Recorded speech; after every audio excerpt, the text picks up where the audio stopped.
এবার যে খবরের দিকে নজর রাখবো, ফের খবরের শিরোনামে ঘাটালের সাংসদ দেব ওরফে দীপক অধিকারী। আজই ক্যামাক স্ট্রিটে অভিষেক বন্দ্যোপাধ্যায়ের অফিসে যান দেব ওরফে দীপক অধিকারী এবং তারপরে যেমনটা জানা যাচ্ছে যে অভিষেক বন্দ্যোপাধ্যায়ের সঙ্গে বৈঠক করেন দেব।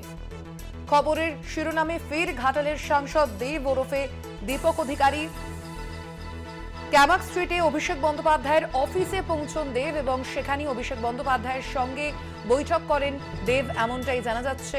আপনাদের জানিয়ে রাখি, সম্প্রতি দেবের একটি পোস্ট ঘিরে জল্পনা তৈরি হয়। তিনি রাজনীতিতে থাকবেন নাকি সেই রাজনীতি থেকে বেরিয়ে যেতে চাইছেন, সেই নিয়েই জল্পনা শুরু হয় এবং তারপরেই আমরা যেমন দেখতে পাচ্ছি আজকেই অভিষেক বন্দ্যোপাধ্যায়ের বাড়িতে পৌঁছেছেন দেব এবং সেখানেই তার সঙ্গে বৈঠক করেন দেব ওরফে দীপক অধিকারী।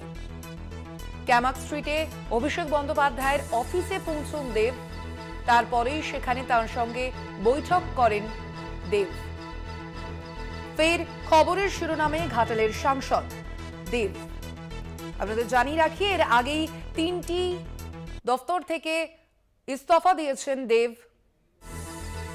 তিনি যে 3টি জায়গায় পদে ছিলেন সেই জায়গা থেকেই ইস্তফা দেন এবং তারপরেই আজ অভিষেক বন্দ্যোপাধ্যায়ের বাড়িতে গেছেন দেব। এ বিষয়ে আরো বিস্তারিত জানবো। ফোন লাইনে রয়েছেন আমাদের বিশেষ প্রতিনিধি দেবজ্যোতি ঘোষ। দেবজ্যোতি, কি জানা যাচ্ছে, বৈঠক কি এখনো চলছে অভিষেক বন্দ্যোপাধ্যায়ের সঙ্গে দেবের?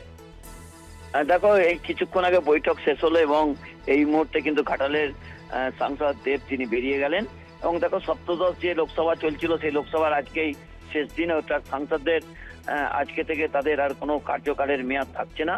সেই জায়গাতে আজকে কিছুক্ষণ আগে তিনি অভিষেক বন্দ্যোপাধ্যায়ের ক্যামাক স্ট্রিটের অফিসে এসেছিলেন এবং সেখানে প্রায় 40 মিনিট তাদের দুজনের মধ্যে বেশ কথাবার্তা হয়। তারপরে তিনি বেরিয়ে গেছেন, তবে কোনো পক্ষই এই নিয়ে কোনো মন্তব্য করেননি। তবে গত কয়েকদিন আগে দেব তার এক্স হ্যান্ডেলে যে ছবি পোস্ট করেছিলেন তা নিয়ে জল্পনা শুরু হয়েছিল যে তিনি আগামী দিনে রাজনীতিতে থাকবেন কিনা। তবে সেই দিক থেকে আজকের এই বৈঠক অত্যন্ত গুরুত্বপূর্ণ। তবে আর কিছুদিনের মধ্যেই বোঝা যাবে যে আগামী যে লোকসভা নির্বাচন, সেই লোকসভা নির্বাচনে প্রতিদ্বন্দ্বিতা করবেন কিনা।